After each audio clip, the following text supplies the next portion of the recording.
ਆਪਣੀ ਆਰਾਧਨਾ ਕਰ ਰਹੇ ਸੀ। ਮਾਲਕ ਦੇ ਹੁਕਮ ਅਨੁਸਾਰ ਜਿਹੜੇ ਗੁਰਮੁਖ ਆਰਾਧਨਾ ਕਰਦੇ ਹੈ ਉਹਨਾਂ ਨੂੰ ਗੁਰਸਿੱਖ ਆਖਿਆ ਜਾਂਦਾ, ਗੁਰਮੁਖ ਆਖਿਆ ਜਾਂਦਾ। ਜਿਹੜੇ ਆਪਣੀ ਮਰਜ਼ੀ ਦੇ ਅਨੁਸਾਰ ਆਰਾਧਨਾ ਭਗਤੀ ਗੋਬਿੰਦ ਜੋਦੜੀ ਮਾਲਕ ਦੇ ਅੱਗੇ ਕਰਦੇ ਹੈ ਉਹਨਾਂ ਨੂੰ ਮਨਮੁਖ ਕਿਹਾ ਜਾਂਦਾ। ਪਾਤਸ਼ਾਹ ਕਹਿੰਦੇ ਉਹ ਜੀਵ ਪੂਜਾ ਤੇ ਕਰਦੇ ਹੈ ਪਰ ਵਿਧ ਨਹੀਂ ਜਾਣਦੇ। ਮਨਮੁਖ ਪੂਜਾ ਕਰੇ ਪਰ ਵਿਧ ਨਾ ਜਾਣੇ, ਉਹ ਵਿਧ ਨਹੀਂ ਜਾਣਦੇ। ਅਸੀਂ ਜੋ ਸਾਨੂੰ ਗੁਰੂ ਨੇ ਮੱਤ ਦਿੱਤੀ ਹੈ ਉਸ ਮੱਤ ਦੇ ਅਨੁਸਾਰ ਗੁਰੂ ਦੇ ਕੋਲੋਂ ਗਿਆਨ ਦਾ ਸੁਰਮਾ ਪਵਾ ਕੇ, ਗੁਰੂ ਦੇ ਕੋਲੋਂ ਗਿਆਨ ਦਾ ਅੰਜਨ ਪਵਾ ਕੇ ਆਪਾਂ ਨੇ ਭਗਤੀ ਕਰਨੀ ਹੈ, ਜੋਦੜੀ ਕਰਨੀ ਹੈ। ਆਪਾਂ ਵੇਖ ਰਹੇ ਹਾਂ ਦੁਨੀਆ ਦੇ ਉੱਤੇ ਆਪਣੇ ਨਾਲ ਵੀ ਬੀਤੀ ਹੈ ਅੱਜ ਤੱਕ। ਆਪਾਂ ਵੀ ਬੜੀ ਦੇਰ ਦੇ ਪੂਜਾ ਬੰਦਗੀ ਭਗਤੀ ਕਰਦੇ ਹਾਂ ਆਪਣੀ ਮੱਤ ਦੇ ਅਨੁਸਾਰ, ਪਰ ਕਿਸੇ ਮੰਜ਼ਿਲ ਵੱਲ ਨੂੰ ਨਹੀਂ ਚੱਲੇ ਸੀ। ਅਜੇ ਕਿਸੇ ਮੰਜ਼ਿਲ 'ਤੇ ਕੋਲ ਨਹੀਂ ਲੱਗੇ ਸੀ, ਕੋਈ ਮੰਜ਼ਿਲ ਪ੍ਰਾਪਤ ਨਹੀਂ ਕੀਤੀ ਸੀ। ਮੇਨ ਕਾਰਨ ਕੀ ਸੀ ਕਿ ਆਪਾਂ ਵਿਧ ਨਹੀਂ ਜਾਣਦੇ ਸੀ। ਪਾਤਸ਼ਾਹ ਕਹਿੰਦੇ ਮਨਮੁਖ ਪੂਜਾ ਤੇ ਕਰਦੇ ਹੈ ਪਰ ਵਿਧ ਨਹੀਂ ਜਾਣਦੇ। ਜਿੰਨੀ ਦੇਰ ਆਪਾਂ ਵਿਧ ਨਹੀਂ ਜਾਣਦੇ ਓਨੀ ਦੇਰ ਗੁਰਮੁਖ ਪਿਆਰਿਓ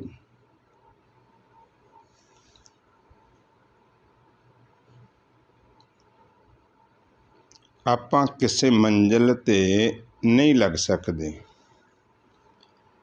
ਮੰਜ਼ਿਲ 'ਤੇ ਜਾਣ ਦੇ ਲਈ ਆਪਾਂ ਨੂੰ ਜ਼ਰੂਰੀ ਹੈ ਵਿਧੀ।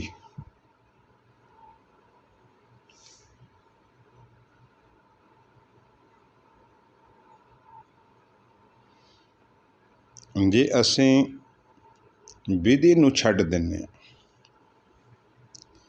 ਫਿਰ ਆਮ ਜੀਵਾਂ ਦੇ ਵਿੱਚ ਅਤੇ ਸਾਡੇ ਵਿੱਚ ਕੋਈ ਜ਼ਿਆਦਾ ਅੰਤਰ ਨਹੀਂ ਰਹਿ ਜਾਂਦਾ।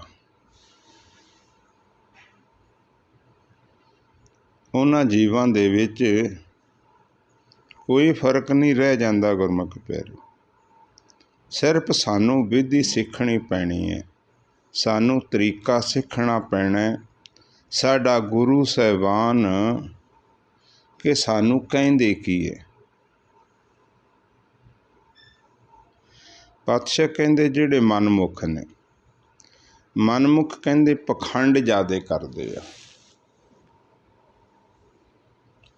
ਮਨਮੁਖ ਨੇ ਜਿਹੜੇ ਉਹ ਪਖੰਡ ਕਰਨੋਂ ਨਹੀਂ ਰੁਕਦੇ, ਉਸ ਕਰਕੇ ਉਹਨਾਂ ਦਾ ਮਿਲਾਪ ਨਹੀਂ ਹੁੰਦਾ ਅਤੇ ਉਹ ਨਾਮ ਨੂੰ ਤੇ ਵਿਸਾਰਿਆ ਹੋਇਆ।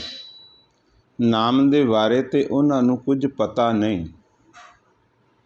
ਉੱਦਾਂ ਕਹਿ ਰਹੇ ਹੈ, ਦੁਨੀਆ ਨੂੰ ਕਹਿ ਰਹੇ ਹੈ, ਮਨੁੱਖਤਾ ਨੂੰ ਕਹਿ ਰਹੇ ਹੈ ਕਿ ਅਸੀਂ ਸੇਵਾ ਕਰਦੇ ਹਾਂ, ਅਸੀਂ ਨਾਮ ਜਪਦੇ ਹਾਂ, ਪਰ ਪਾਤਸ਼ਾਹ ਕਹਿ ਰਹੇ ਆ ਗੁਰਬਾਣੀ 'ਚ ਉਹਨਾਂ ਦਾ ਜਨਮ ਬਿਰਥਾ ਜਾ ਰਿਹਾ, ਉਹਨਾਂ ਦਾ ਜਨਮ ਬਿਰਥਾ ਜਾ ਰਿਹਾ। ਅਸੀਂ ਵੇਖਣਾ, ਅਸੀਂ ਉਸ ਲਾਈਨ ਦੇ ਵਿੱਚ ਤੇ ਨਹੀਂ ਖੜ੍ਹੇ ਕਿਤੇ, ਅਸੀਂ ਕਿਸੇ ਉਸੇ ਲਾਈਨ ਦੇ ਵਿੱਚ ਤੇ ਨਹੀਂ ਖੜ੍ਹੇ। ਸਾਨੂੰ ਵੀ 5-7 ਸਾਲ ਹੋ ਗਏ ਸੇਵਾ ਭਜਨ ਬੰਦਗੀ ਕਰਦਿਆਂ ਨੂੰ, ਗੁਰੂ ਘਰ ਜਾਂਦਿਆਂ ਨੂੰ, ਅੰਮ੍ਰਿਤ ਛਕਿਆਂ ਨੂੰ। ਜੇ ਕੋਈ ਪ੍ਰਾਪਤੀ ਨਹੀਂ ਹੋਈ, ਪਾਤਸ਼ਾਹ ਕਹਿੰਦੇ ਮਨਮੁਖ ਪਾਖੰਡ ਕਦੇ ਨਾ ਚੁੱਕੈ, ਦੂਜੇ ਭਾਏ ਦੁੱਖ ਪਾਇਆ। ਦੂਜਾ ਭਾ ਮਾਇਆ ਦਾ, ਮਾਇਆ ਦੇ ਵਿੱਚ ਉਲਝ ਕੇ ਉਹ ਦੁੱਖ ਪਾ ਲੈਂਦੇ ਆ। ਅਤੇ ਫਿਰ ਪਾਤਸ਼ਾਹ ਕਹਿ ਰਹੇ ਹੈ ਨਾਮ ਵਿਸਾਰ ਵਿਖਿਆ ਮਨ ਰਾਤੇ। ਕਹਿੰਦੇ ਨਾਮ ਨੂੰ ਤੇ ਵਿਸਾਰਤਾ, ਵਿਖਿਆ ਕਹਿੰਦੇ ਆ ਜ਼ਹਿਰ ਨੂੰ। ਉਹਦੇ ਨਾਲ। ਨਾਮ ਕੀ ਹੈ? ਅੰਮ੍ਰਿਤ ਹੈ। ਨਾ ਅੰਮ੍ਰਿਤ ਨੂੰ ਵਿਸਾਰਤਾ, ਜ਼ਹਿਰ ਮਿੱਠੀ ਲੱਗਦੀ ਹੈ, ਅੰਮ੍ਰਿਤ ਕੌੜਾ ਲੱਗਦਾ। ਨਾਮ ਵਿਸਾਰ ਵਿਖੇ ਆਵਨ ਰਾਤੇ, ਬਿਰਥਾ ਜਨਮ ਗਵਾਇਆ। ਕਹਿੰਦੇ ਇਹ ਆਪਣੇ ਜਨਮ ਨੂੰ ਬਿਰਥਾ ਗਵਾ ਲੈਂਦੇ ਆ। ਅਤੇ ਜਦੋਂ ਸਵਾਸਾਂ ਦਾ ਭੰਡਾਰਾ ਨੇੜੇ ਲੱਗ ਜਾਂਦਾ ਜਾਂ ਮੁੱਕ ਜਾਂਦਾ, ਜਦੋਂ ਸਵਾਸਾਂ ਦਾ ਭੰਡਾਰਾ ਨੇੜੇ ਲੱਗ ਜਾਂਦਾ ਜਾਂ ਮੁੱਕ ਜਾਂਦਾ ਹੈ, ਫਿਰ ਗੁਰਮੁਖ ਪਿਆਰਿਓ ਇਹ ਸਰੀਰ ਡੋਲਣਾ ਸ਼ੁਰੂ ਹੋ ਜਾਂਦਾ। ਇਹ ਜਿਹੜੇ ਥੰਮਾਂ ਦੇ ਆਸਰੇ ਸਰੀਰ ਸਾਡਾ ਖੜ੍ਹਾ ਹੈ, ਉਹ ਥੰਮ ਵੀ ਹੱਲ ਜਾਂਦੇ ਆ। ਆਪਾਂ ਜਿਵੇਂ ਆਪਣਾ ਮਕਾਨ ਬਣਾਇਆ, ਆਪਾਂ ਨੇ ਮਕਾਨ ਪਿੱਲਰਾਂ ਦੇ ਆਸਰੇ ਖੜ੍ਹਾ ਹੁੰਦਾ, ਥੰਮਾਂ ਦੇ ਆਸਰੇ ਖੜ੍ਹਾ ਹੁੰਦਾ। ਜੇ ਕਿਤੇ ਮਕਾਨ ਦਾ ਕੋਈ ਥੰਮ ਹੱਲ ਜਾਵੇ,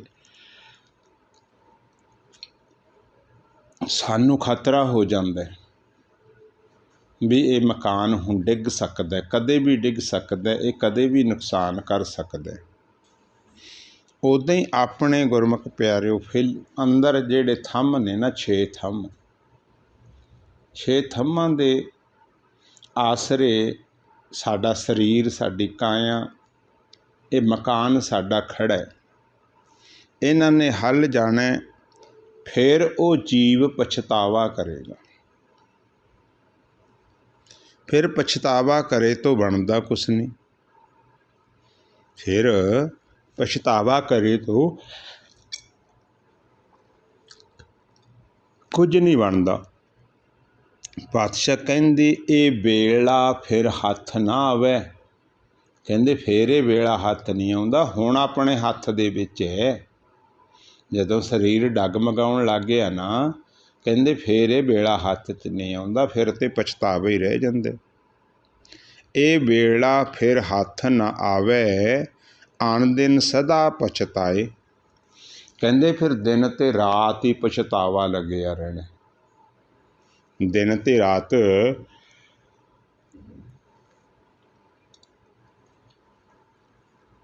ਦਿਨ ਤੇ ਰਾਤ ਕਹਿੰਦੇ ਵਾਰ-ਵਾਰ ਇਹ ਮਰਨ ਵਾਲਾ ਦੁੱਖ ਲੱਗਿਆ ਜਾਂਦਾ। ਇਸ ਕਰਕੇ ਗੁਰਮੁਖ ਪਿਆਰਿਓ, ਆਪਾਂ ਉਹ ਅੰਤਮ ਵੇਲੇ ਨੂੰ ਪਛਤਾਉਣਾ ਨਹੀਂ ਹੈ। ਅੰਤਮ ਵੇਲੇ ਤੋਂ ਪਹਿਲਾਂ ਉਸ ਅੰਮ੍ਰਿਤ ਦੀਆਂ ਘੁੱਟਾਂ ਭਰ ਲਈਏ, ਜਿਸ ਅੰਮ੍ਰਿਤ ਨੂੰ ਪੀ ਕੇ ਆਪਾਂ ਨੇ ਅਮਰ ਹੋਣਾ। ਜਿਹੜੇ ਜੀਵ ਅੱਜ ਉਸ ਅੰਮ੍ਰਿਤ ਦੀਆਂ ਘੁੱਟਾਂ ਭਰਨੀਆਂ ਚਾਹੁੰਦੇ ਆ, ਜਿਹੜੇ ਜੀਵ ਆਪਣੇ ਜਨਮ ਮਰਨ ਨੂੰ ਸਫਲਾ ਕਰਨਾ ਚਾਹੁੰਦੇ ਆ, ਉਹ ਜੀਵ ਅੱਜ ਤੋਂ ਹੀ ਪ੍ਰਣ ਕਰ ਲਓ, ਪ੍ਰਣ ਕਿ ਮੈਂ ਮੁੱਖ ਦੇ ਵਿੱਚੋਂ ਕੋਈ ਵੀ ਫਿੱਕਾ ਵਚਨ ਨਹੀਂ ਬੋਲਣਾ। ਇੱਕ ਇੱਥੇ ਥੋੜ੍ਹਾ ਜਿਹਾ ਫਰਕ ਹੈ। ਫਰਕ ਕੀ ਹੈ? ਕਈ ਜੀਵ ਮੁੱਖ ਤੋਂ ਨਹੀਂ ਬੋਲਦੇ, ਕਈ ਜੀਵ ਮੁੱਖ ਤੋਂ ਨਹੀਂ ਬੋਲਦੇ, ਪਰ ਉਹਨਾਂ ਦਾ ਮਨ ਬੋਲਦਾ। ਮਨ ਇਕੱਲਾ ਬੋਲਦਾ ਹੀ ਨਹੀਂ, ਬਦਸੀਸਾਂ ਦਿੰਦਾ ਦੂਜਿਆਂ ਨੂੰ ਬਦਸੀਸਾਂ ਦਿੰਦਾ, ਜਲੇਵਾਂ ਕਰਦਾ, ਜਲਨ ਕਰਦਾ, ਭਾਵ ਈਰਖਾ ਕਰਦਾ। ਮਨ ਅੰਦਰੋਂ ਅੰਦਰ ਹੀ ਵਿਦਰੋਹ ਕਰਦਾ। ਇੱਥੇ ਗੁਰਮੁਖ ਪਿਆਰਿਓ ਸਮਝਣ ਦੀ ਲੋੜ ਹੈ। ਮੁੱਖ ਤੇ ਹੈ ਜਿਹੜਾ ਤਨ ਦਾ ਹਿੱਸਾ, ਤਨ ਦੇ ਨਾਲ ਬੋਲਣਾ ਸੀ, ਪਰ ਉਹ ਤਨ ਦੇ ਨਾਲ ਨਹੀਂ ਬੋਲਦਾ, ਉਹ ਮਨ ਦੇ ਨਾਲ ਬੋਲਦਾ। ਜਿੱਦਾਂ ਹੁਣ ਤੁਸੀਂ ਕਥਾ ਸਰਵਣ ਕਰ ਰਹੇ ਹੋ ਨਾ, ਕਥਾ ਸਰਵਣ ਕਰਦੇ ਇਹ ਤੁਹਾਡਾ ਮਨ ਹੈ, ਦਾਸ ਦੇ ਨਾਲ ਬੋਲ ਵੀ ਰਿਹਾ। ਜਿਹੜੋ ਸਮਝ ਤੁਹਾਨੂੰ ਆਉਂਦੀ ਹੈ, ਉਹ ਗੱਲ ਮਨ ਤੁਹਾਡਾ ਬੋਲਦਾ ਦਾਸ ਦੇ ਨਾਲ। ਐਦਾਂ ਆਪਣਾ ਮਨ ਬੋਲਦਾ ਜਦੋਂ ਅਸੀਂ ਕਿਸੇ ਨਾਲ ਲੜਾਈ ਝਗੜਾ ਵੈਰ ਵਿਰੋਧ ਹੁੰਦਾ, ਉਦੋਂ ਮਨੋ ਮਨੀ ਅਸੀਂ ਚੁੱਪ ਹੁੰਦੇ ਹਾਂ। ਮਨੋ ਮਨੀ ਅਸੀਂ ਚੁੱਪ ਹੁੰਦੇ ਹਾਂ, ਪਰ ਅੰਦਰ ਅਸੀਂ ਆਪਣਾ ਈਰਖਾ ਸਾੜਾ ਕਰ ਰਹੇ ਹਾਂ। ਉਹ ਵੀ ਇੱਕੋ ਹੀ ਬਰਾਬਰ ਹੈ ਗੁਰਮੁਖ ਪਿਆਰਿਓ।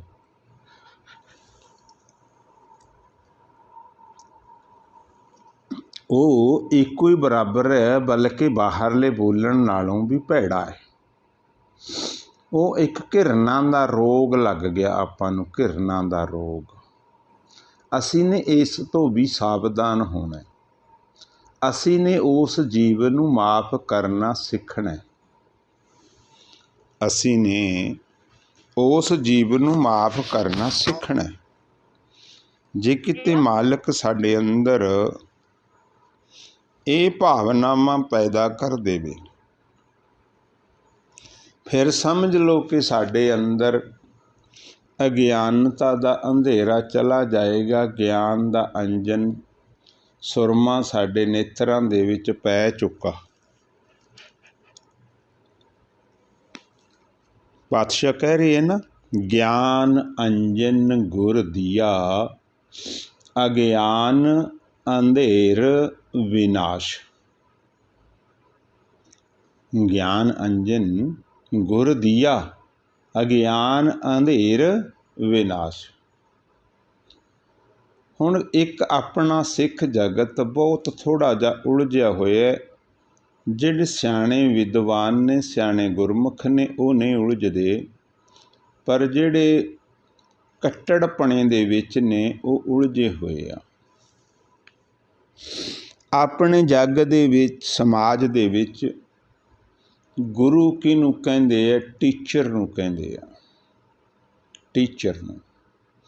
ਹੁਣ ਆਪਾਂ ਆਪਣਾ ਗੁਰੂ ਤੇ ਗੁਰੂ ਗ੍ਰੰਥ ਸਾਹਿਬ ਨੂੰ ਮੰਨਿਆ ਸਾਰੇ ਜਗਤ ਨੇ, ਪਰ ਗੁਰੂ ਗ੍ਰੰਥ ਸਾਹਿਬ ਦਾ ਗਿਆਨ ਸਾਡੇ ਤੱਕ ਪਹੁੰਚਾਉਣ ਦੇ ਲਈ ਸਾਨੂੰ ਕਿਸੇ ਟੀਚਰ ਦੀ ਲੋੜ ਹੈ। ਸਾਨੂੰ ਕਿਸੇ ਟੀਚਰ ਦੀ ਲੋੜ ਹੁੰਦੀ ਹੈ। ਇਹ ਨਹੀਂ ਹੋ ਸਕਦਾ ਕਿ ਟੀਚਰ ਤੋਂ ਬਗੈਰ ਅਸੀਂ ਗਿਆਨ ਪ੍ਰਾਪਤ ਕਰ ਸਕੀਏ। ਕਿਉਂ? ਉਹ ਟੀਚਰ ਕਿਸੇ ਵੀ ਸਾਧੂ, ਸੰਤ, ਬ੍ਰਹਮ ਗਿਆਨੀ, ਤਪੱਸਵੀ ਦੇ ਰੂਪ ਦੇ ਵਿੱਚ ਮਾਲਕ ਭੇਜਦਾ। ਉਹਨਾਂ ਟੀਚਰਾਂ ਦੇ ਕੋਲੋਂ ਆਪਾਂ ਫਿਰ ਸੇਧ ਲੈ ਕੇ ਉਸ ਮਾਰਗ ਵੱਲ ਨੂੰ ਵਧਣਾ ਹੁੰਦਾ, ਉਸ ਮਾਰਗ ਵੱਲ ਨੂੰ ਚੱਲਣਾ ਹੁੰਦਾ। ਮੰਨ ਲਓ ਸਾਡਾ ਬੱਚਾ ਪਹਿਲੀ ਤੋਂ ਕਲਾਸ ਨੂੰ ਸਟਾਰਟ ਕਰਦਾ, BA, MA, MA, MTech ਵਗੈਰਾ ਤੱਕ ਪਹੁੰਚਦਾ। ਕੀ ਉਹ ਬੱਚਾ ਘਰ ਬਹਿ ਕੇ ਕਿਤਾਬਾਂ ਲਿਆ ਕੇ ਰੱਖ ਦਈਏ ਪੜ੍ਹਾਈ ਕਰ ਸਕਦਾ? ਨਹੀਂ ਕਰ ਸਕਦਾ। ਉਸ ਨੂੰ ਟੀਚਰ ਦੇ ਕੋਲੇ ਜਾਣਾ ਹੀ ਪੈਣਾ। ਉਸ ਨੂੰ ਕਲਾਸ ਅਟੈਂਡ ਕਰਨੀ ਹੀ ਪੈਣੀ ਹੈ। ਕਲਾਸ ਅਟੈਂਡ ਕਰਨੀ ਹੀ ਪੈਣੀ ਹੈ। ਫਿਰ ਗੁਰਮੁਖ ਪਿਆਰਿਓ, ਉਹ ਬੱਚਾ ਸਟੈਪ ਟੂ ਸਟੈਪ ਆਪਣੀ ਕਲਾਸਾਂ ਨੂੰ ਪਾਸ ਕਰਦਾ ਤੁਰਿਆ ਜਾਂਦਾ। ਆਪਣੀਆਂ ਕਲਾਸਾਂ ਨੂੰ ਪਾਸ ਕਰਦਾ ਤੁਰਿਆ ਜਾਂਦਾ। ਐਦਾਂ ਅਧਿਆਤਮਕ ਦੇ ਮਾਰਗ ਦੇ ਉੱਤੇ ਵੀ ਸਾਨੂੰ ਟੀਚਰ ਦੀ ਲੋੜ ਹੈ। ਟੀਚਰ ਤੋਂ ਬਗੈਰ ਅਸੀਂ ਉਸ ਮੰਜ਼ਿਲ ਨੂੰ ਪ੍ਰਾਪਤ ਨਹੀਂ ਕਰ ਸਕਦੇ। ਹਾਂ, ਫਰਕ ਕੀ ਹੈ? ਕਿੱਥੇ ਫਰਕ ਹੈ? ਇਸ ਨੂੰ ਸਮਝੀਏ ਥੋੜ੍ਹਾ। ਹੁਣ ਜਿਹੜੇ ਟੀਚਰ ਸਾਨੂੰ ਬੁੱਕਜ਼ ਪੜ੍ਹਾ ਰਹੇ ਆ, ਉਹ ਬੁੱਕਜ਼ ਕਿਸੇ ਮਾਨਤਾ ਪ੍ਰਾਪਤ ਯੂਨੀਵਰਸਿਟੀ ਤੋਂ ਪ੍ਰਕਾਸ਼ਿਤ ਹੋਣੀਆਂ ਚਾਹੀਦੀਆਂ। ਉਹ ਬੁੱਕ ਕਿਸੇ ਮਾਨਤਾ ਪ੍ਰਾਪਤ ਯੂਨੀਵਰਸਿਟੀ ਤੋਂ ਪ੍ਰਕਾਸ਼ਿਤ ਹੋਣੀਆਂ ਚਾਹੀਦੀਆਂ। ਤਾਂ ਉਹਨਾਂ ਬੁੱਕਸ 'ਤੇ ਪੜ੍ਹ ਕੇ, ਤਾਂ ਆਪਾਂ ਉਹਨਾਂ ਬੁੱਕਸ ਨੂੰ ਖਰੀਦਦੇ ਹਾਂ। ਉਹਨਾਂ 'ਤੇ ਪੜ੍ਹ ਕੇ ਆਪਣੇ ਬੱਚੇ ਸਟੈਪ ਬਾਈ ਸਟੈਪ ਆਪਾਂ ਉਸ ਮੰਜ਼ਿਲ ਵੱਲ ਨੂੰ ਵੱਧ ਸਕਦੇ ਹਾਂ। ਭਾਵ ਸਾਨੂੰ ਗਿਆਨ ਹੋਣਾ ਚਾਹੀਦਾ ਹੈ, ਉਹ ਕਿਸੇ ਮਾਨਤਾ ਯੂਨੀਵਰਸਿਟੀ ਦਾ ਗਿਆਨ ਹੋਣਾ ਚਾਹੀਦਾ। ਇਸੇ ਤਰੀਕੇ ਨਾਲ ਆਪਾਂ ਨੇ ਜੋ ਅਧਿਆਤਮਕ ਤੌਰ ਦੇ ਉੱਤੇ ਅਧਿਆਤਮਕ ਟੀਚਰ ਦੇ ਕੋਲੋਂ ਜਿਹੜਾ ਗਿਆਨ ਪ੍ਰਾਪਤ ਕਰਨਾ, ਉਹ ਗਿਆਨ ਵੀ ਸਾਨੂੰ ਮਾਨਤਾ ਪ੍ਰਾਪਤ ਕੋਲੋਂ ਹੀ ਕਰਨਾ ਪਏਗਾ। ਸਮਝਣ ਦਾ ਵਿਸ਼ਾ ਹੈ ਇਹ ਸਮਝੋ। ਮਾਨਤਾ ਪ੍ਰਾਪਤ ਦਾਸ ਟੀਚਰ ਦੀ ਗੱਲ ਨਹੀਂ ਕਰਦਾ, ਦਾਸ ਗੱਲ ਕਰਦਾ ਕਿ ਉਹ ਟੀਚਰ ਤੁਹਾਨੂੰ ਕਿਹੜਾ ਗਿਆਨ ਦੇ ਰਿਹਾ ਹੈ। ਕੀ ਉਹ ਟੀਚਰ ਸਾਹਿਬ ਸ੍ਰੀ ਗੁਰੂ ਗ੍ਰੰਥ ਸਾਹਿਬ ਦੇ ਵਿੱਚੋਂ ਤੋਂ ਆਪਾਂ ਨੂੰ ਗਿਆਨ ਪ੍ਰਾਪਤ ਕਰਵਾ ਰਹੇ, ਜਾਂ ਫਿਰ ਉਹ ਆਪਦੇ ਮਨੋਂ ਸੱਟੇ ਮਾਰ ਰਹੇ, ਆਪਦੇ ਮਨੋਂ ਸੱਟੇ ਮਾਰ ਰਹੇ, ਜਾਂ ਉਹ ਬਾਹਰੋਂ ਗਿਆਨ ਦੇ ਕੇ ਆਪਣੇ ਟਾਈਮ ਨੂੰ ਵੇਸਟ ਕਰ ਰਹੇ। ਇੱਥੇ ਸਮਝਣ ਦੀ ਲੋੜ ਹੈ। ਸਾਨੂੰ ਗਿਆਨ ਚਾਹੀਦਾ ਸਿਰਫ ਤੋਂ ਸਿਰਫ ਧੰਨ ਧੰਨ ਸਾਹਿਬ ਸ੍ਰੀ ਗੁਰੂ ਗ੍ਰੰਥ ਸਾਹਿਬ ਦਾ। ਅਸੀਂ ਗੁਰੂ ਗ੍ਰੰਥ ਸਾਹਿਬ ਤੋਂ 1 ਇੰਚ ਵੀ ਬਾਹਰ ਨਹੀਂ ਜਾਣਾ ਚਾਹੁੰਦੇ। ਕਿਉਂ? ਕਿਉਂਕਿ ਗੁਰੂ ਗ੍ਰੰਥ ਸਾਹਿਬ ਦਾ ਜੋ ਗਿਆਨ ਹੈ ਉਹ ਸੰਪੂਰਨ ਹੈ। ਜੋ ਗੁਰੂ ਗ੍ਰੰਥ ਸਾਹਿਬ ਦੇ ਵਿੱਚ ਗਿਆਨ ਹੈ ਇਹ ਸੰਪੂਰਨ ਹੈ। ਗੁਰਮੁਖ ਪਿਆਰਿਓ, ਆਪਾਂ ਨੇ ਗੁਰੂ ਗ੍ਰੰਥ ਸਾਹਿਬ ਦੇ ਗਿਆਨ ਦੇ ਨਾਲ ਟੀਚਰਸ ਕੋਈ ਵੀ ਹੋਵੇ, ਦੇਖੋ ਗੁਰਬਾਣੀ ਦੀ ਜੇ ਅਸੀਂ ਡਾਇਰੈਕਟ ਉਹ ਬੱਚਾ ਕਹੇ ਮੈਂ ਕਿਤਾਬ ਪੜ੍ਹ ਕੇ ਪਾਸ ਹੋ ਜਾਵਾਂਗਾ, ਇੱਦਾਂ ਅਸੀਂ ਗੁਰਬਾਣੀ ਪੜ੍ਹ ਕੇ ਨਹੀਂ ਪਹੁੰਚ ਸਕਦੇ। ਕਈ ਕੱਟੜਵਾਦੀ ਮੇਰੇ ਵੀਰ ਕਹਿ ਦਿੰਦੇ ਹੈ ਕਿ ਨਹੀਂ ਅਸੀਂ ਗੁਰਬਾਣੀ ਪੜ੍ਹ ਕੇ ਉਸ ਨੂੰ ਹਾਸਲ ਕਰ ਸਕਦੇ ਹਾਂ। ਨਹੀਂ ਕਰ ਸਕਦੇ। ਕਿਉਂ? ਕਿਉਂਕਿ ਗੁਰਬਾਣੀ ਨੇ ਹੀ ਫੈਸਲਾ ਕੀਤਾ, ਗੁਰਬਾਣੀ ਨੇ ਹੀ ਫੈਸਲਾ ਕੀਤਾ ਕਿ ਬਾਣੀ ਦੀ ਵਿਚਾਰ ਕੋਈ ਵਿਰਲਾ ਜੀਵ ਕਰ ਸਕਦਾ। ਬਾਣੀ ਦੀ ਵਿਚਾਰ ਕੋਈ ਵਿਰਲਾ ਜੀਵ ਕਰ ਸਕਦਾ। ਜਿੱਦਾਂ ਗੁਰਬਾਣੀ ਦੇ ਵਿੱਚ ਦਰਜ ਹੈ, ਬਾਣੀ ਬਿਰਲੋ ਵਿਚਾਰ ਸੀ ਜੇ ਕੋਈ ਗੁਰਮੁਖ ਹੋਵੇ। ਇਹ ਬਾਣੀ ਦੀ ਵਿਚਾਰ ਕੋਈ ਵਿਰਲਾ ਜੀਵ ਕਰਦਾ। ਕਿਉਂ? ਇਹ ਗੁਰਬਾਣੀ ਮਹਾਂਪੁਰਖਾਂ ਦੀ ਹੈ। ਜਿਹੜਾ ਉਸ ਰਸਤੇ ਦੇ ਉੱਤੇ ਕੋਈ ਚੱਲਿਆ ਹੋਇਆ ਜੀਵ ਹੈ, ਉਹ ਜੀਵ ਹੀ ਬਾਣੀ ਦੀ ਵਿਚਾਰ ਕਰ ਸਕਦਾ। ਇਹ ਬਾਣੀ ਧੁਰ ਦਰਗਾਹੋਂ ਆਈ ਹੈ। ਇਹ ਬਾਣੀ ਦੀ ਵਿਚਾਰ ਸਿਰਫ ਜਿਹੜਾ ਜੀਵ ਉਸ ਮੰਜ਼ਿਲ ਵੱਲ ਨੂੰ ਵਧਿਆ ਹੋਇਆ। ਗੁਰਬਾਣੀ ਦੀ ਵਿਚਾਰ 2 ਪ੍ਰਕਾਰ ਦੀ ਹੁੰਦੀ ਹੈ।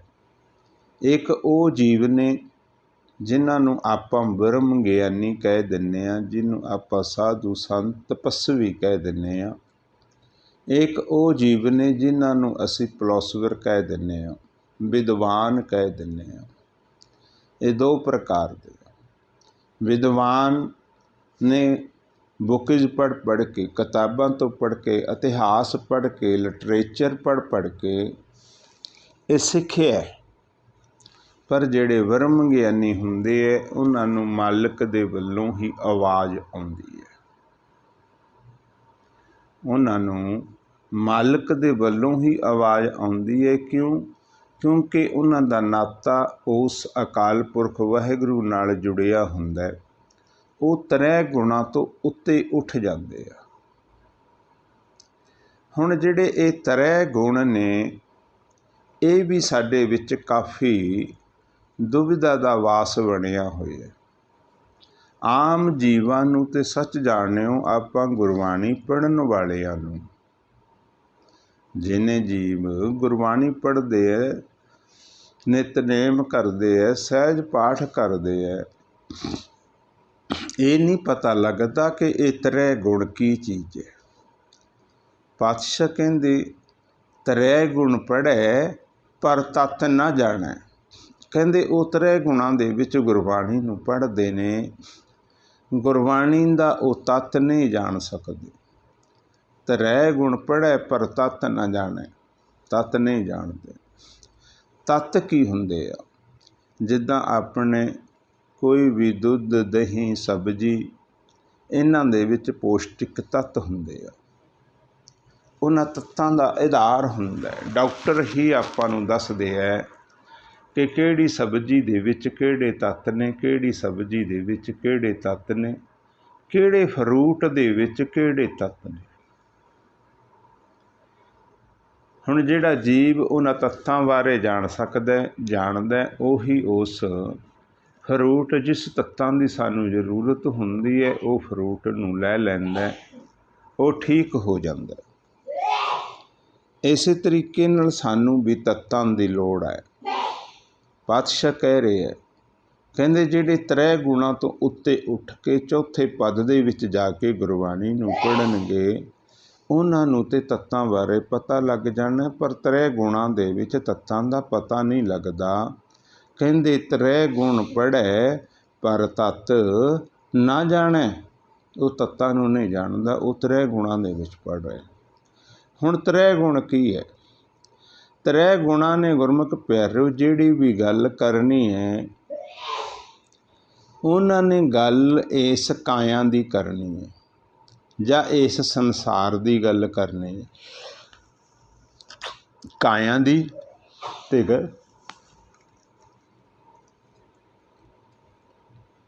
ਸੰਸਾਰ ਦੀ ਗੱਲ ਕਰਨੀ ਹੈ।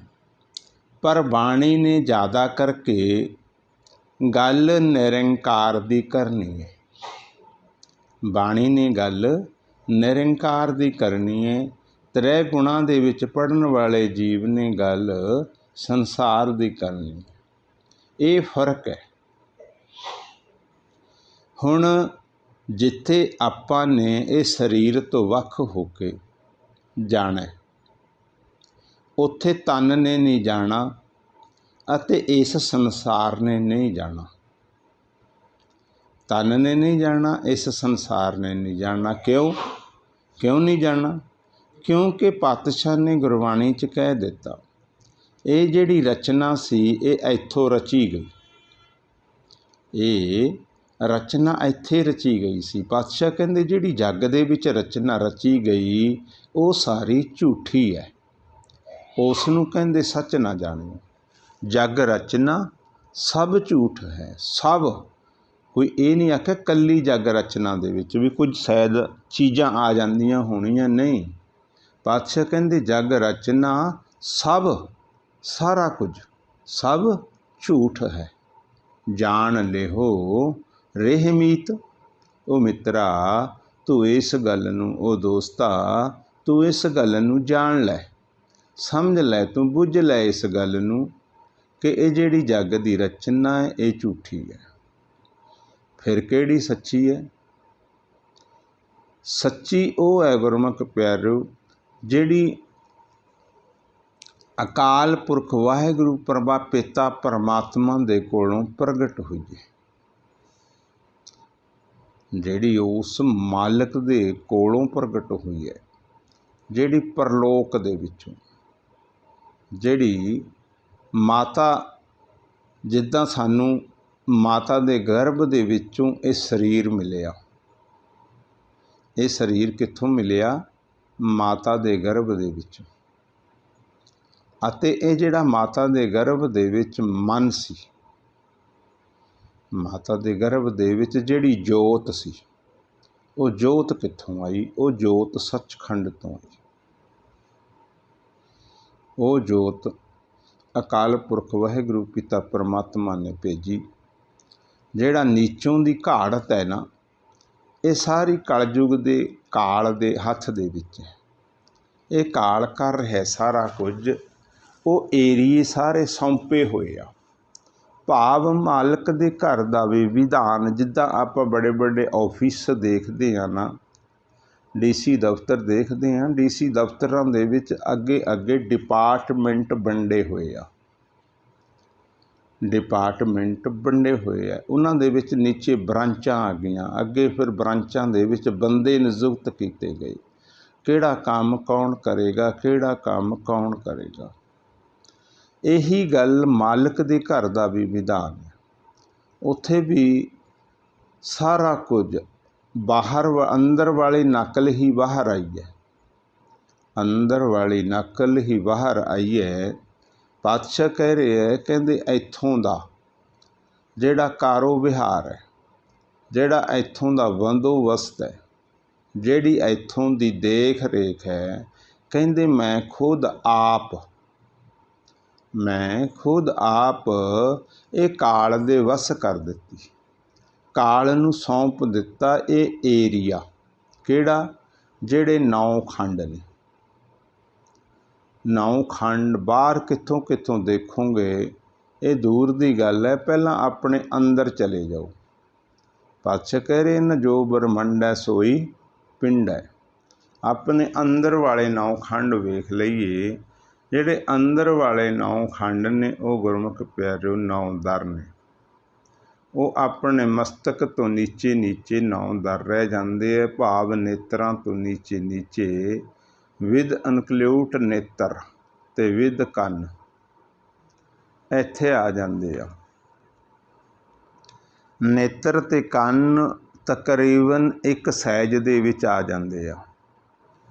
ਇਹਨਾਂ ਤੋਂ ਨੀਚੇ ਦਾ ਜਿਹੜਾ ਸਾਰਾ ਹਿੱਸਾ ਪੋਰਸ਼ਨ ਹੈ ਇਸ ਕਾਇਆ ਦਾ, ਇਹ ਕਾਲ ਦੇ ਹਵਾਲੇ ਹੈ।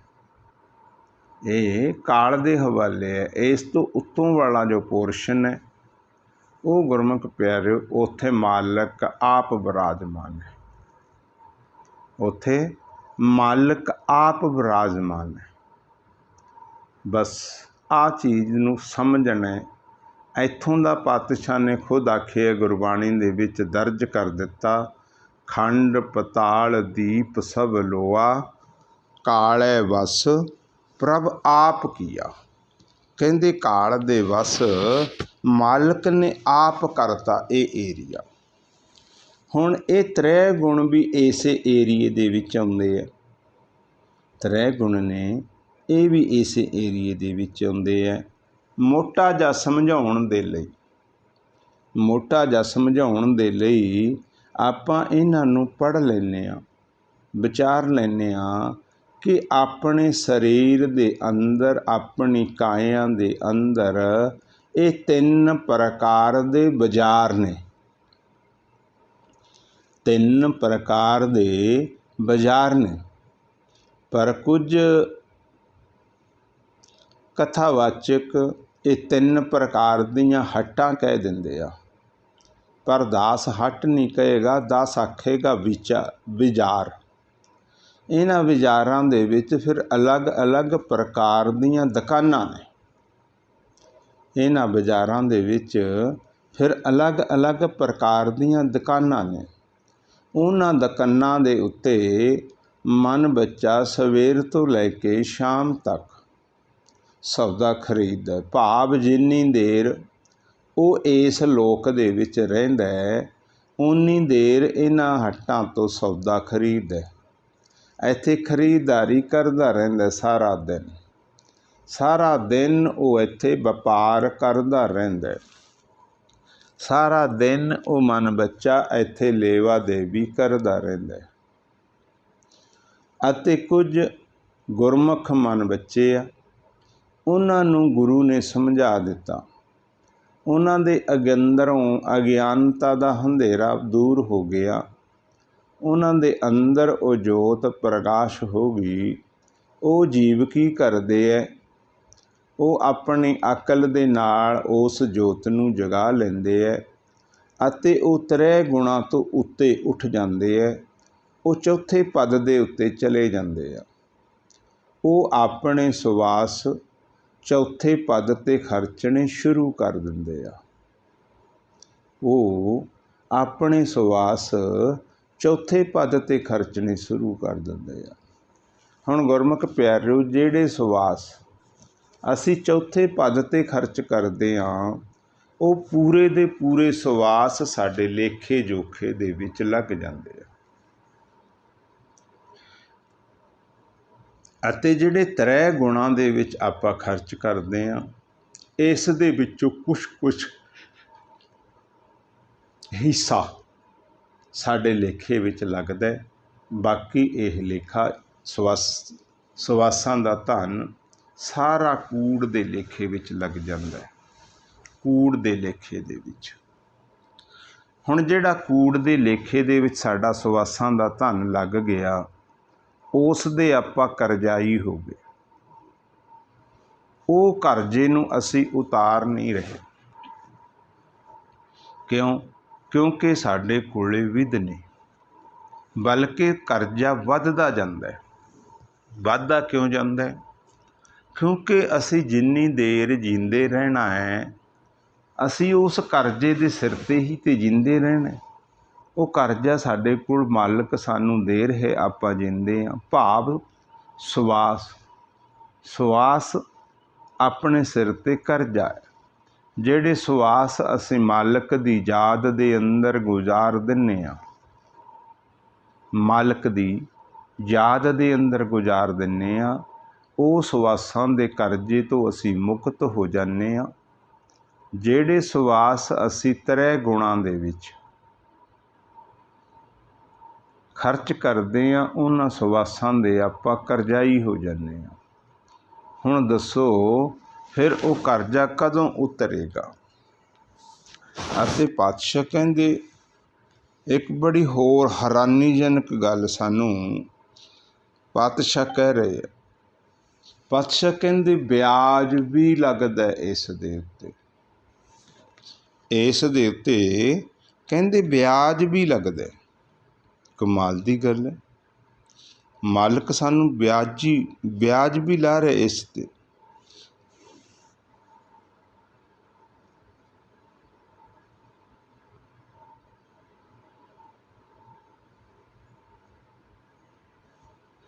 ਹੁਣ ਜਿਹੜਾ ਉਹ ਵਿਆਜ ਹੈ ਗੁਰਮੁਖ ਪਿਆਰੋ, ਉਹ ਵਿਆਜ ਕਿੱਦਾਂ ਉਤਰੇਗਾ?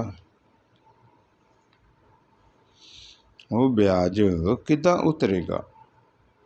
ਉਹ ਵਿਆਜ ਨੂੰ ਉਤਾਰਨ ਵਾਲੇ ਵੀ ਸਾਡੇ ਗੁਰੂ ਸਾਹਿਬਾਨ ਨੇ। ਸਾਡੇ ਕੋਲੇ ਗੁਰੂਆਂ ਦੀ ਮੱਤ ਹੈ, ਤਾਂ ਅਸੀਂ ਗੁਰਮੁਖ ਪਿਆਰਿਓ ਵਿਆਜ ਨੂੰ ਉਤਾਰ ਸਕਦੇ ਹਾਂ।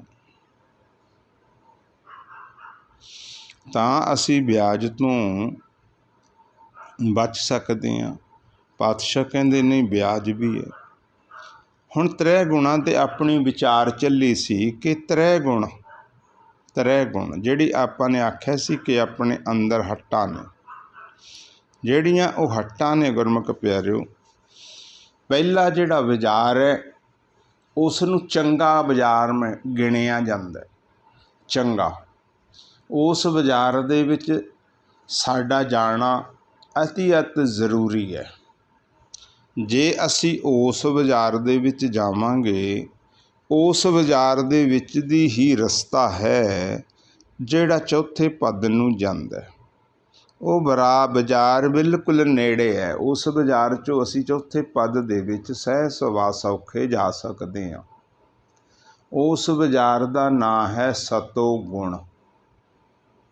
ਉਸ ਬਾਜ਼ਾਰ ਦਾ ਨਾਂ ਹੈ ਸਤੋ ਗੁਣ। ਇਹ ਤਿੰਨ ਪ੍ਰਕਾਰ ਦੇ, ਵੈਸੇ ਚਾਰ ਨੇ, ਉੱਦਾਂ ਤਾਂ ਚਾਰ ਨੇ, ਪਰ ਜਿਹੜੇ ਤ੍ਰੈ ਗੁਣ ਨੇ ਉਹ ਤਿੰਨ ਨੇ। ਤ੍ਰੈ ਭਾਵ ਤਿੰਨ, ਉਹ ਤਿੰਨ ਗੁਣ ਨੇ। ਸਤੋ ਗੁਣ ਇਹ ਸਭ ਤੋਂ ਬੈਸਟ ਬਾਜ਼ਾਰ ਹੈ।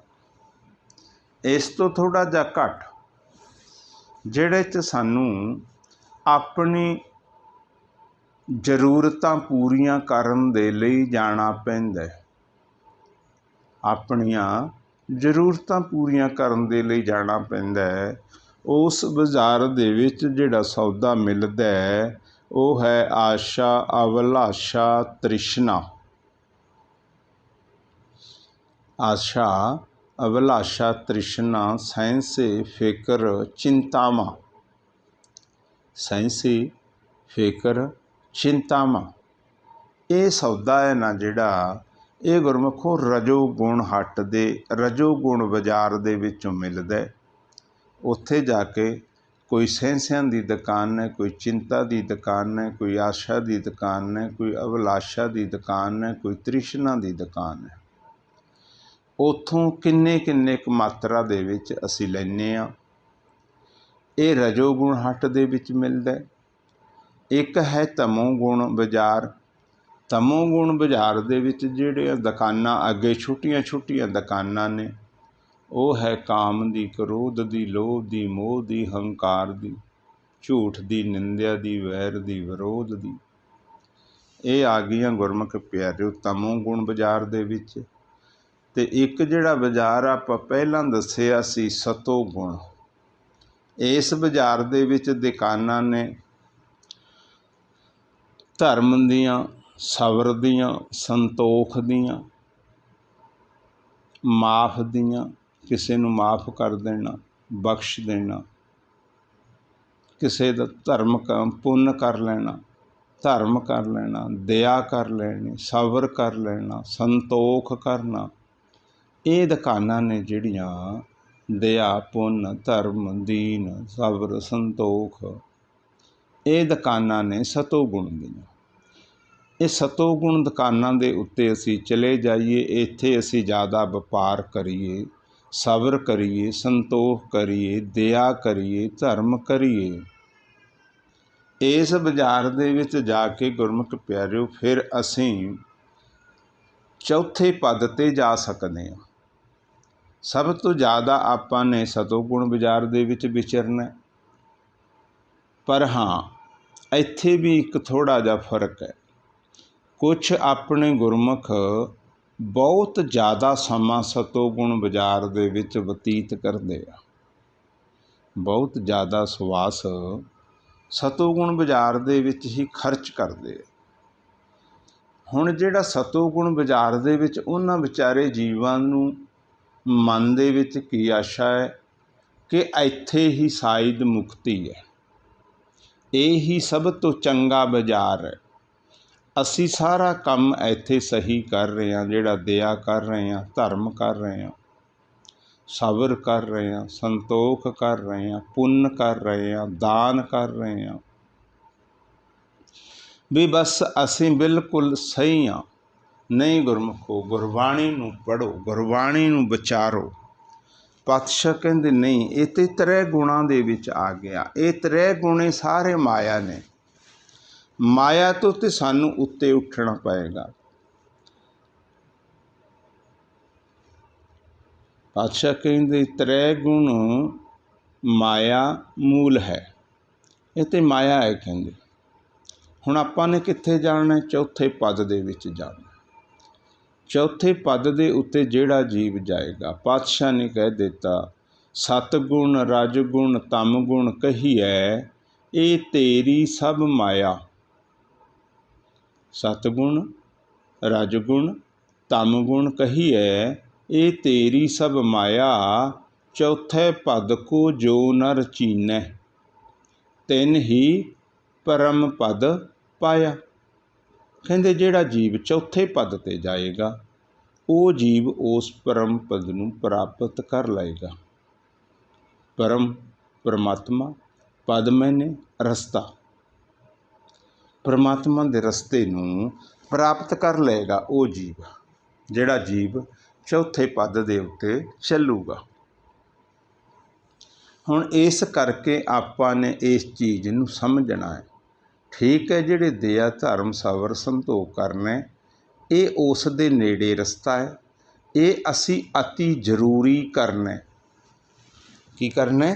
ਅਸੀਂ ਅਤੀ ਜ਼ਰੂਰੀ। ਇਸ ਤੋਂ ਬਗੈਰ ਸਾਡਾ ਛੁਟਕਾਰਾ ਵੀ ਨਹੀਂ ਹੋਣਾ, ਇਸ ਤੋਂ ਬਗੈਰ ਸਾਨੂੰ ਮਾਲਕ ਵੀ ਨਹੀਂ ਮਿਲਣਾ। ਬਾਕੀ ਵੀ ਜਿਹੜੇ ਤ੍ਰੈ ਗੁਣ ਹੈਗੇ ਆ ਨਾ, ਇਹ ਸਾਰੇ ਅਤੀ ਜ਼ਰੂਰੀ ਨੇ।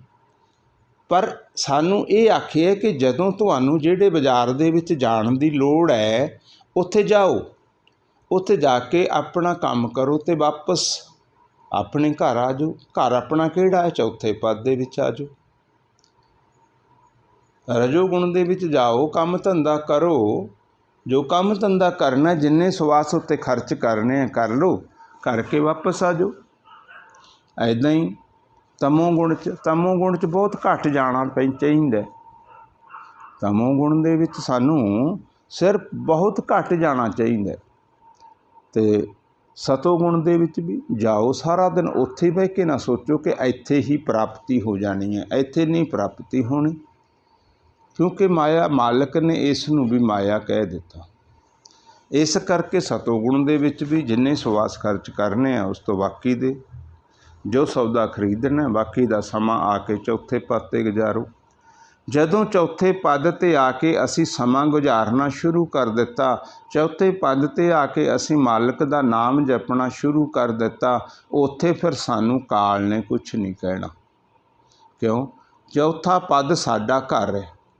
ਸਾਡੇ ਘਰ ਦੇ ਵਿੱਚ ਕੋਈ ਦਾਖਲ ਅੰਦਾਜ਼ੀ ਨਹੀਂ ਕਰ ਸਕਦਾ।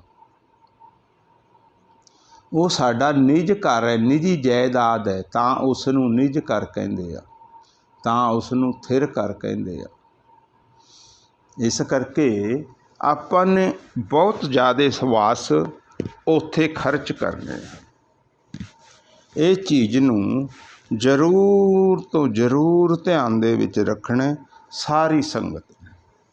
ਹੁਣ ਆਪਾਂ ਅੱਜ ਸਿਮਰਨ 5 ਮਿੰਟ ਕਰਾਂਗੇ। 5 ਮਿੰਟ ਸਿਮਰਨ ਕਰਨ ਤੋਂ ਬਾਅਦ ਕੁਝ ਆਪਾਂ ਜ਼ਰੂਰੀ ਵਿਚਾਰ ਕਰਨੀ ਸੀ ਸੰਗਤ ਦੇ ਨਾਲ। ਜਿਹੜੀ ਇੱਕ ਅਤੀ ਜ਼ਰੂਰੀ ਵਿਚਾਰ ਹੈ ਉਹ ਸੰਗਤ ਦੇ ਨਾਲ ਕਰਨੀ ਹੈ। ਇੰਨੇ ਆਪਣੇ ਨਾਲ ਹੋਰ ਕੋਈ 5-7 ਗੁਰਮੁਖ ਜੁੜ ਜਾਣੇ ਹੈ। ਇਸ ਵੇਲੇ ਮਾਲਕ ਦੀ ਕਿਰਪਾ ਹੈ, 250 ਭਾਵ 275 ਗੁਰਮੁਖ ਵਿਰਾਜਮਾਨ ਨੇ। 5 ਮਿੰਟ ਆਪਾਂ ਸਿਮਰਨ ਕਰਾਂਗੇ। 5 ਮਿੰਟਾਂ ਤੋਂ ਬਾਅਦ ਫਿਰ ਆਪਾਂ ਕੁਝ ਵਿਚਾਰ ਕਰਾਂਗੇ।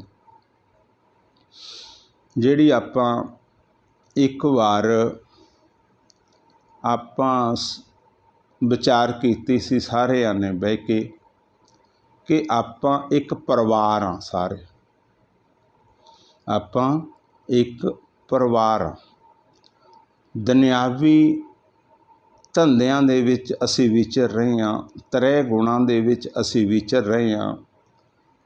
ਅਸੀਂ ਇਕੱਠੇ ਹੋ ਕੇ ਸਾਰਿਆਂ ਨੇ ਹੰਬਲਾ ਮਾਰ ਕੇ ਤ੍ਰੈ ਗੁਣ ਛੱਡ ਕੇ ਚੌਥੇ ਪਦ 'ਤੇ ਵੀ ਜਾਣਾ ਹੈ।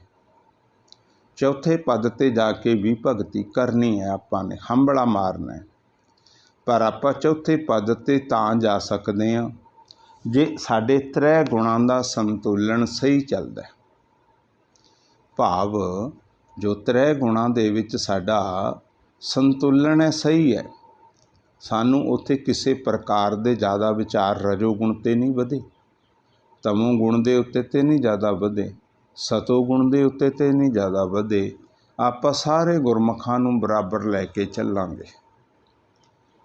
ਆਪਾਂ ਸਾਰਿਆਂ ਦੇ ਦੁੱਖ ਸੁੱਖ ਦੇ ਵਿੱਚ ਸੀਰੀ ਬਣਾਂਗੇ। ਸਾਰਿਆਂ ਦੇ ਦੁੱਖ ਸੁੱਖ ਦੇ ਵਿੱਚ ਸੀਰੀ ਬਣਾਂਗੇ। ਜਿੰਨੀ ਕੁ ਮਾਲਕ ਨੇ ਆਪਾਂ ਨੂੰ ਸਮੱਤ ਬਖਸ਼ੀ ਹੈ, ਜਿੰਨੀ ਕੁ ਸਮੱਤ ਬਖਸ਼ੀ ਹੈ ਅਤੇ ਜਿੰਨੀ ਕੁ ਪਾਵਰ ਹੈ ਆਪਣੇ ਕੋਲੇ, ਸਾਰਿਆਂ ਕੋਲੇ, ਆਪਾਂ ਇੱਕ ਦੂਜੇ ਦੀ ਮਦਦ ਦੇ ਲਈ ਅੱਗੇ ਆਵਾਂਗੇ। ਇਹ ਸਾਡਾ ਫਰਜ਼ ਹੈ ਸਾਰਿਆਂ ਦਾ ਰਲ ਮਿਲ ਕੇ। ਅਸੀਂ ਦੁੱਖ ਦੇ ਵਿੱਚ ਵੀ ਸਾਰੇ ਸ਼ਰੀਕ ਹੋਵਾਂਗੇ ਇੱਕ ਦੂਜੇ ਦੇ, ਅਤੇ ਸੁੱਖ ਦੇ ਵਿੱਚ ਵੀ ਸ਼ਰੀਕ ਹੋਵਾਂਗੇ। ਇਹ ਮਾਲਕ ਇਸ ਪਰਿਵਾਰ ਨੂੰ ਐਡਾ ਵੱਧਦਾ ਫੁੱਲਦਾ ਕਰਨ, ਇਹ ਸਮੱਤ ਬਖਸ਼ਣ ਆਪਣੇ ਸਾਰੇ ਪਰਿਵਾਰ ਨੂੰ। ਸਾਰੇ ਪਰਿਵਾਰ 'ਤੇ ਦਇਆ ਕਰਨ, ਰਹਿਮ ਕਰਨ, ਤਰਸ ਕਰਨ ਮੇਰੇ ਮਾਲਕ। ਜਦੋਂ ਆਪਾਂ ਇਹ ਆਸ਼ਾ ਮਨ ਦੇ ਵਿੱਚ ਲੈ ਕੇ ਚੱਲਾਂਗੇ, ਫਿਰ ਮਾਲਕ ਨੇ ਇਹ ਆਸ਼ਾਵਾਂ ਨੂੰ ਪੂਰੀਆਂ ਕਰ ਦਿੰਦੇ ਆ। ਮਾਲਕ ਆਪਣੀਆਂ ਆਸ਼ਾਵਾਂ ਨੂੰ ਪੂਰੀਆਂ ਕਰ ਦਿੰਦੇ ਆ। ਪਰ ਖਿਆਲ ਰੱਖਿਓ, ਕਦੇ ਵੀ ਮਾੜੀ ਆਸ਼ਾ ਨਾ ਮਨ ਦੇ ਵਿੱਚ ਰੱਖਿਓ। ਕਦੇ ਵੀ ਇੱਦਾਂ ਦੀ ਆਸ਼ਾ ਮਨ ਦੇ ਵਿੱਚ ਨਾ ਰੱਖਿਓ ਜਿਸ ਦੇ ਨਾਲ ਸਾਡੇ ਸਵਾਸ ਲੁੱਟੇ ਜਾਣ, ਜਿਸ ਦੇ ਨਾਲ ਅੱਗੇ ਦਰਗਾਹ ਦੇ ਵਿੱਚ ਜਾ ਕੇ ਸਾਡਾ ਮੂੰਹ ਨੀਵਾਂ ਹੋਵੇ।